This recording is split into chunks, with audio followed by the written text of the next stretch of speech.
Welcome to Huberman Lab Essentials, where we revisit past episodes for the most potent and actionable science-based tools for mental health, physical health, and performance.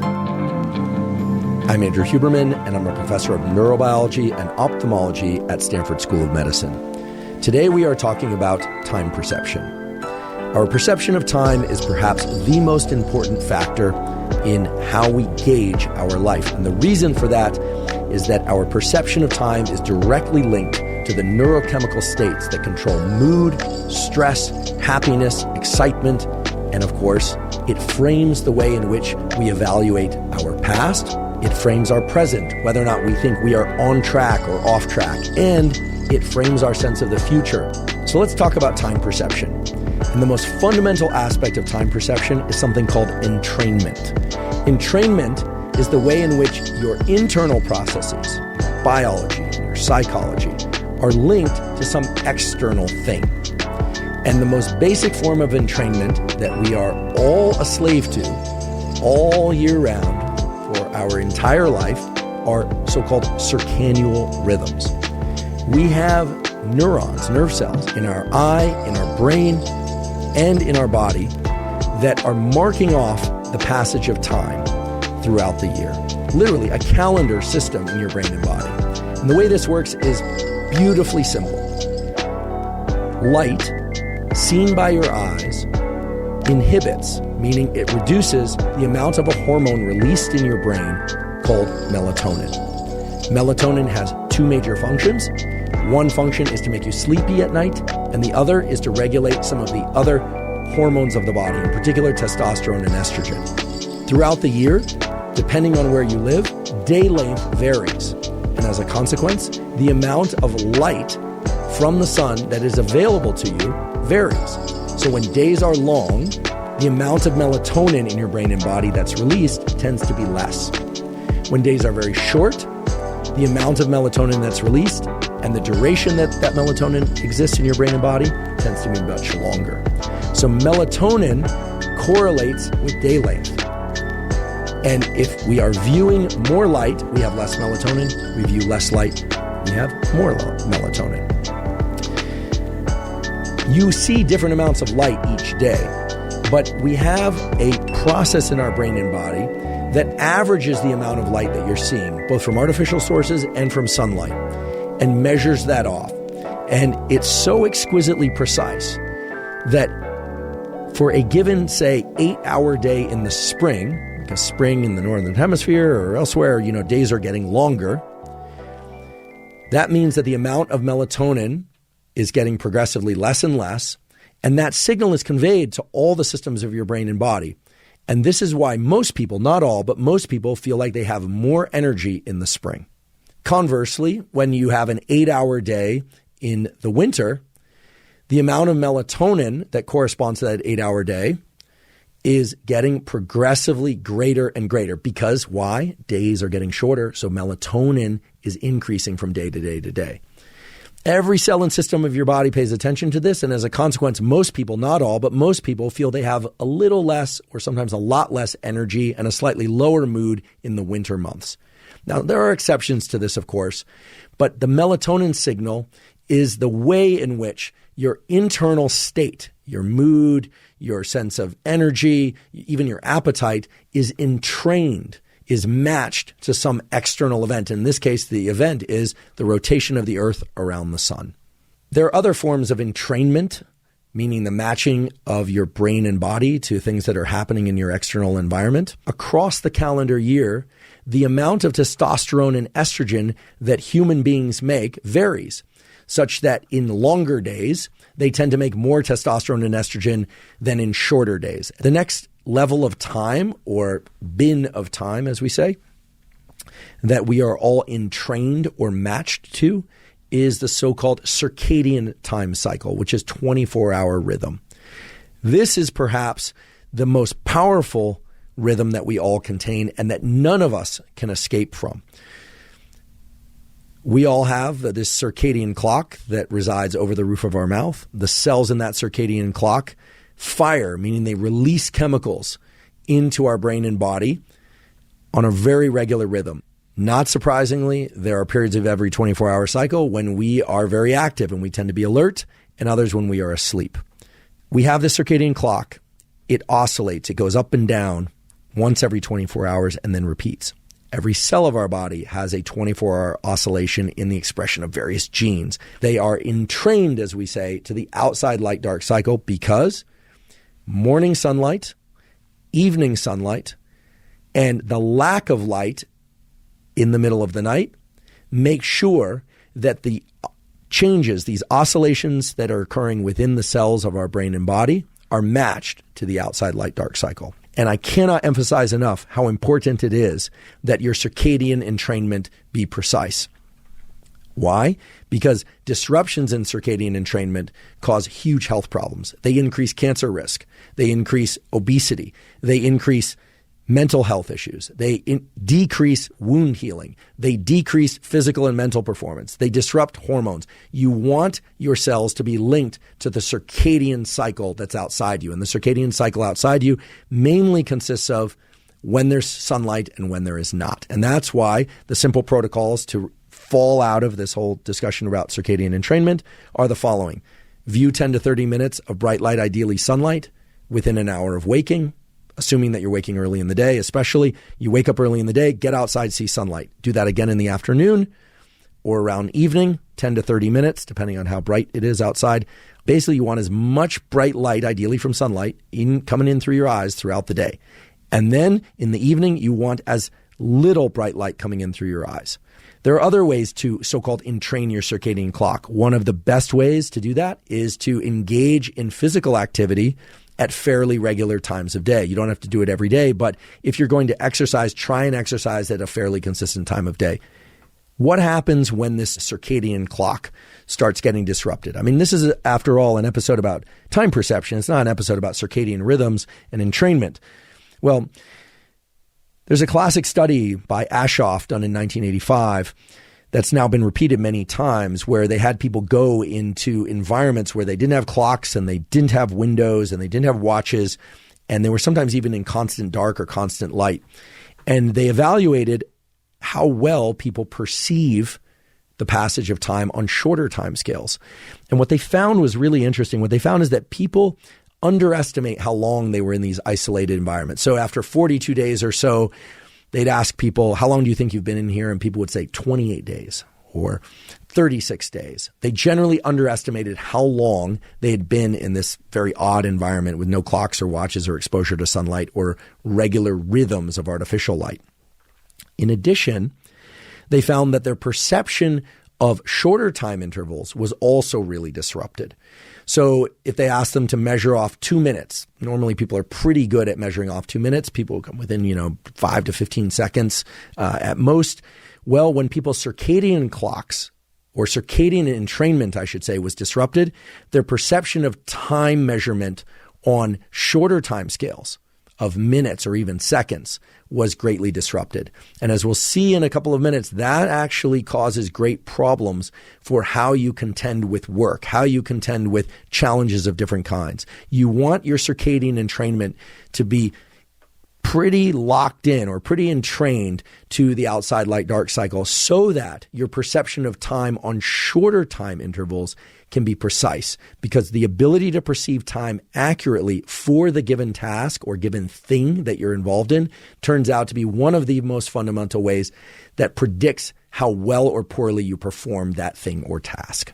Next, I'd like to talk about so-called Ultradian entrainment. Ultradian rhythms are rhythms of about 90 minutes or so, and all of our existence is broken up into these 90-minute Ultradian cycles. When you go to sleep at night, whether or not you sleep 6 hours or 4 hours or 8 hours or 10 hours, that entire period of sleep is broken up into these 90-minute Ultradian cycles. However, when you wake up in the morning, many of the things that you do are governed by these Ultradian rhythms. For instance, the 90-minute time block seems to be the one in which the brain can enter a state of focus and alertness and do hard work and focus. And then at about 90 minutes, there's a significant drop in your ability to engage in this mental or physical work.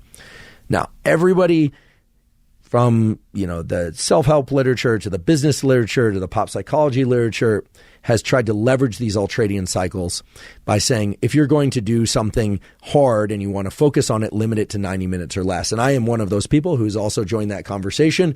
And indeed, I use 90-minute work cycles, and I think they are extremely powerful. While this isn't time perception per se, it is, again, an example of entrainment. What are we entraining to? Well, what you're entraining to is the release of particular neurochemicals, in this case, acetylcholine and dopamine, that allow your brain to focus for particular periods of time, 90 minutes or so. And after about 90 minutes or so, the amount of those chemicals that can be released tends to drop very low, which is why your ability to focus becomes diminished. I always get the question, how do you know when the 90-minute cycle begins? In other words, let's say you wake up at 8 a.m., and you just finished a 90-minute sleep cycle. Does that mean that your next 90-minute cycle where you could do work begins right at 8:01? No. The interesting thing about these basic rest activity cycles, these ultradian rhythms, is that you can initiate them whenever you want. You can set a clock and decide, okay, now the focus begins. Now the work begins. And this 90-minute cycle is the period in which I'm going to do work. What you can't negotiate, however, is that at about 100 minutes or 120 minutes, no matter who you are going to see a diminishment in performance. You're not going to focus as well. And that's, again, because of the way that these 90-minute cycles are linked to the ability of the neurons that release acetylcholine and dopamine, and to some extent norepinephrine, the things that give us narrow focus, motivation, and drive. The way that these 90-minute cycles are involved in those circuits. After about 90 minutes, those circuits are far less willing to engage, and therefore it's much harder to continue to focus to a high degree. Some people like to do multiple 90-minute cycles per day of focus. In that case, you need to separate them out. You can't do one 90-minute cycle, then go right into another 90-minute cycle, then another 90-minute cycle. You can't cheat these circuits related to acetylcholine and dopamine and norepinephrine, unfortunately. For me, I can do one mid-morning. I can probably do another one in the afternoon. This is not the kind of work that's like checking email or text messaging or social media. This is very focused, hard work. It's working on hard problems of various kinds. And this will differ for everybody. So I recommend that they be spaced by at least 2 to 4 hours. And most people probably won't be able to handle more than 2 per day. There are probably some mutants out there that could do 3 or 4, but that's exceedingly rare. I think even 1 a day is going to feel like a significant mental investment. And afterwards, you're going to feel pretty taxed. So now we've talked about circannual, circadian, and ultradian rhythms. But we haven't really talked about time perception per se. We've mainly talked about the subconscious, slow, oscillatory ways in which we are entrained or matched to the year or to the day, and these ultradian cycles that we can impose on our work and that we can leverage toward more focus if we like.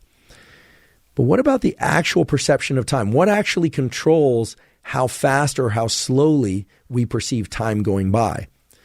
There are basically 3 forms of time perception that we should all be aware of. One is our perception of the passage of time in the present, how quickly or slowly things seem to be happening for us. This is kind of like an interval timer, ticking off time. Tick, tick, tick, tick, tick, tick. It's either fine slicing like that or tick, tick, tick. We have interval timers. I'll discuss the basis of those interval timers. We also engage in what's called prospective timing, which is like a stopwatch, measuring off things as they go forward. That might sound a little bit like what I just described, but it's actually a little bit different. For instance, if I told you to start measuring off a 2-minute time interval into the future, you could do that pretty well. But if I told you you had to measure a 5-minute time interval into the future and you couldn't use any clocks or watches or your phone or anything like that, you would have to set the tick marks. You would have to decide how many times you were going to count off during that 5-minute time block. There's also retrospective time, which is how you measure off time in the past. So if I say, last week, I know you went to the park, you did some things with friends, you went out in the evening. How long was it between lunch and when you went to dinner with friends? You probably think, okay, well, I remember I went to dinner at 7 and we had lunch right around 2. You're using memory to reconstruct certain sets of events in the past and get a sense of their relative positioning within time. Okay? So we have retrospective, current time interval measurements, and then prospective time measurement into the future. The beauty of time perception in the human nervous system is that it boils down to a couple of simple molecules that govern whether or not we are fine slicing time or whether or not we are batching time in larger bins. Those molecules go by names that maybe you've heard, things like dopamine and norepinephrine, neuromodulators, called neuromodulators because they change the way that other neural circuits work. Also things like serotonin. Serotonin is released from a different site in the brain than dopamine and norepinephrine is, and has a different effect on time perception. So just to give you an example of how things like dopamine and serotonin can modulate our perception of time, I want to focus on a little bit of literature that now has been done, fortunately, in animals and humans, and which essentially shows that the more dopamine that's released into our brain, the more we tend to overestimate the amount of time that is just passed. Let me repeat that. The more dopamine that is released into our brain, the more we tend to overestimate how much time has passed. These experiments are very straightforward, and they're very objective, which is really nice, which is you can give people or an animal a drug that increases the amount of dopamine and then ask them to measure off without any measurement device like a watch or a clock when 1 minute has passed.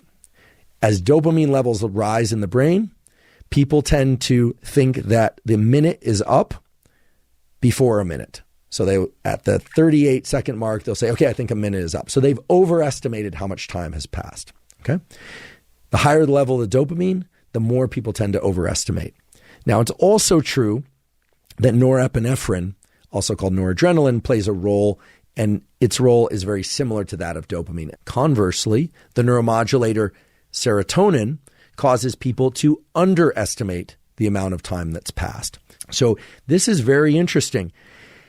It's interesting in terms of how pharmacology can be used to adjust time perception, but it's also interesting in the context of that circadian rhythm. There's some emerging evidence that throughout the 24-hour cycle, there are robust changes in the amount of dopamine, norepinephrine, and serotonin that are present in the brain and bloodstream and body, depending on time of day within the circadian cycle. So much of the evidence points to the fact that in the first half of the day, approximate first half of the day, dopamine and norepinephrine are elevated in the brain, body, and bloodstream much more than is serotonin. And that in the second half of the day, and in particular towards evening and nighttime, serotonin levels are going up. What that means is that our perception of the passage of time will be very different in the early part of the day and in the latter half of the day. Now, this is important in terms of how one thinks about structuring their day, because I know many people are thinking about the various tasks that they need to do throughout their day. Many, or I should say all of the literature, at least that I can find, on productivity and things of that sort point to the idea that we should be doing the hardest task, the thing that we want to do the least or the most important task early in the day as a kind of a psychological tool for getting it done and feeling as if we accomplished something. And I think that's an excellent protocol, frankly. And as an aside, to support what I said, but also to take us back to this critical role of the circadian rhythm, there is a lot of evidence that when one's sleep is disrupted, when sleep is either too short or is fragmented or is not of high enough quality for enough days, one of the first things to happen is that there is a dysregulation of these dopaminergic, noradrenergic, and serotonergic states throughout the day. Now, there is a version of how dopamine and norepinephrine can impact our perception of the passage of time in ways that can be very disruptive or even maladaptive. And the best example that I'm aware of is trauma. Many people who have been in car accidents or who have experienced some other form of major trauma do what's called overclocking. Overclocking is when levels of dopamine and norepinephrine increase so much during a particular event that we fine slice, in other words, the frame rate is increased so much so that we perceive things as happening in ultra slow motion. Now, that might not seem like a bad thing overall, but the problem with overclocking is the way in which that information gets stamped down into the memory system. So the memory system, which involves areas of the brain like the hippocampus, but also the neocortex, is basically a space-time recorder. What do I mean by space-time recorder? Well, your nervous system, of course, is housed in the darkness of your skull. It doesn't have a whole lot of information about the outside world except light coming in through the eyes and whatever happens to hit our ears and in terms of sound waves and skin and so forth. So it has to take all those neural signals and it has to create a record of what happened. Now, it doesn't create a record of everything that happened, but car accidents and trauma and things of that sort oftentimes are stamped down into our record of what happened.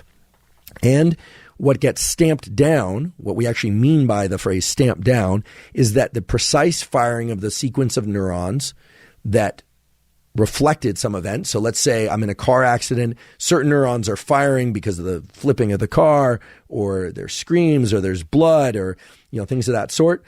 All of that neural activity gets repeated in the hippocampus, and then the sequence of the firing of those neurons is also remembered. So it's not just that neuron 1, 2, 3, 4 fired in that sequence. It's also that neuron 1, 2, 3, 4 fired at a particular rate. So it would be 1, 2, 3, 4 during the actual event, and then the memory is stored as firing of those neurons as 1, 2, 3, 4, right?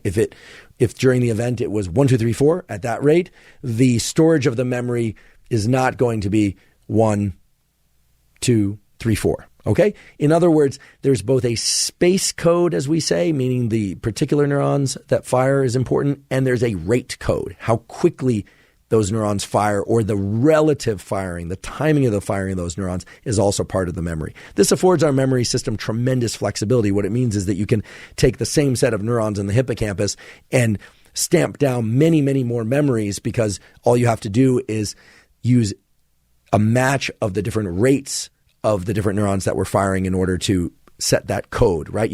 Otherwise, if you needed a different set of neurons for every memory, you need an enormous hippocampus, you need an enormous head. So I think you get the basic idea.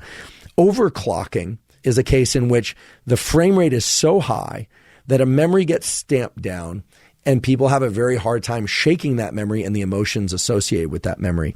In fact, one of the first things that trauma victims learn is that they aren't going to forget what happened. What's eventually going to happen, ideally with good treatment, is that the emotional weight of the experience will eventually be divorced from the memory of the experience. Some of you are probably saying, why dopamine during trauma? I thought dopamine was the feel-good molecule.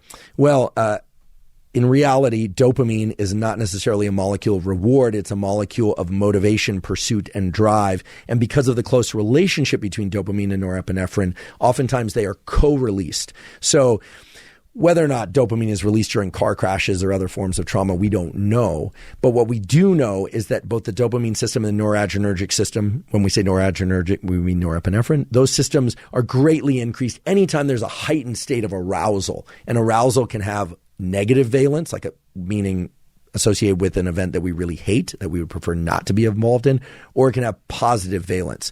But dopamine and norepinephrine are kind of the common hallmark of all things of elevated arousal. And so that's why we see evidence for dopamine being associated with these changes in time perception, both for positive events and for negative events. Now, up until now, I've been talking about how dopamine and to some extent serotonin can differentially impact your perception of how fast or how slowly things are happening in the moment. But remember, we have prospective time, we have our experience of time in the moment, and we have retrospective time.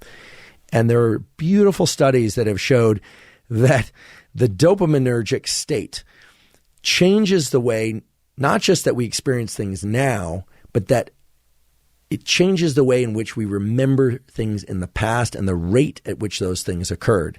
And those are in opposite direction. So to make this very simple, if something that you experience is fun or varied, meaning it has a lot of different components in it, and is, in other words, is associated with an increase in dopamine in your brain, you will experience that as going by very fast. Imagine an amazing day for a kid at an amusement park. They can do a ton of things. It's all new. They're very excited, and they'll feel like it goes by very fast. But later, they will remember that experience as being very long. that it was a long day full of many, many events. And so there's this paradoxical relationship between how we perceive fun, exciting, varied events in the present and how we remember them in the past.